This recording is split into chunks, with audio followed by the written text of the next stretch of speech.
When you get a name like Doo Ho Choi, who has a fight in the Hall of Fame as one of the greatest fights ever, does that get you more pumped up too, to just kind of deliver another spectacle for the fans in there? Oh yeah, man. Shit, I expect it too. You know, when I get the call, I'm like, yeah, I'm signing this dotted line, and Nate the Train's coming.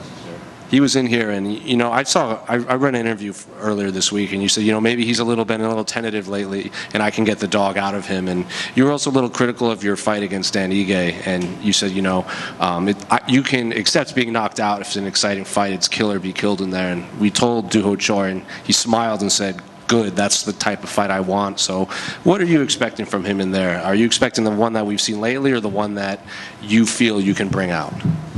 Yeah, I feel like there's going to be no choice, really. We're going to go in there, we're going to battle, and I'm going to get gas on the full throttle, and he either got to come with me or get left behind. You said that he has I think your phrase was he has a laser of a left hand or something in there. And right hand. He's got a great right hand. It's going to come down I think it's going to come down to who could land it the hardest, the fastest, Yeah. Well, he's durable too, though. Yeah, he said something similar, that he said it's going to be a slugfest in there, and someone's going to have to fall down. So I assume you're not expecting this to reach the judges, and if you do, neither of you are probably going to feel the same after the fight. Expectations is just like it's bad for the mind. I'm just going to go in there, do my thing, and if it becomes great, after we're done with this, all we're going to have is moments and videos. So I hope it's watchable, worthy. Well, I was going to ask about that, because normally when you see these fights of two guys that put on these style of fights that everyone expects, it might lead to something differently. Boring. Yeah, right? Maybe when Cowboy fought Robbie Lawler, it wasn't the fight that everyone thought. Are you trying to kind of block out the noise of that? Man, I just try not to put that on myself. There's enough on me.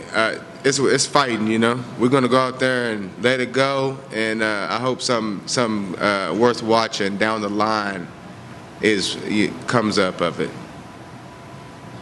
Nate, this card has 3 M1 global champions. Yeah, I was thinking about that. I was like, crazy, ain't it? We've met it. It's like from Kazakhstan, from Russia, from America, and we all met over there, M1, and now it just shows you the level of competition M1 Global was putting on.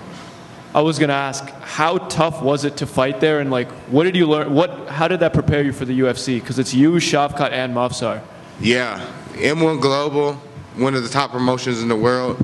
It just proves to you I've been fighting globally at that standard for years now. And I had one other question. Why isn't Nate the Train going to be at tomorrow's damn press conference? Yeah, I know. I was like, I got this little suit, and I had it tailored, and they was like, you ain't gonna be. I was like, oh, come on. But it is what it is. Nate, just a quick one right here to your left. Obviously, when we look at this card, UFC 310 has a lot of great fights from first fight night all the way to main event. So how does it feel for you being chosen to open up the pay-per-view card when you see there's former champions on the preliminaries under you? Oh, yeah, man. It just seems like it seems like a no-brainer, really, right? Their fights are going to be good, right? So it makes sense put them on that. That way it draws more people in to come early. You got ex-champions, right? Might as well stack it up. It's the last pay-per-view of the year. And then you're going to start it off with something that, we go out there and both swing like we're supposed to swing. It could be another something worth talking about for the next decade, right? And what are Nate the Train's expectations for 2025? Oh, man, I just want to fight. I just want to fight again.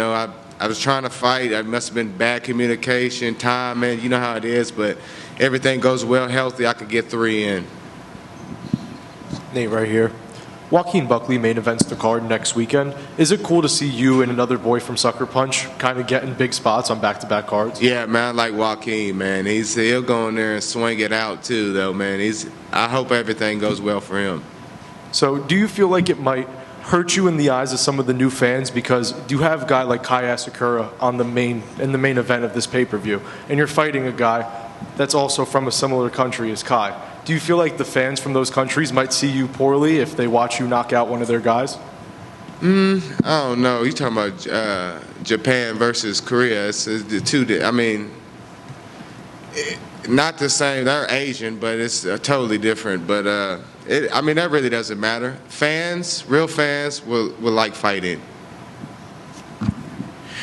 Nate, is this going to be one of those fights where if you don't lose, you're going to win?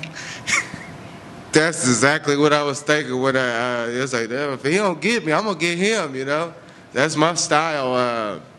You know, most of the fights I've lost, I had to get got, you know what I mean? Usually if it goes to the end, I win as long as I let it go, right? So I just got to go out there and let it go, and it's going to be my night.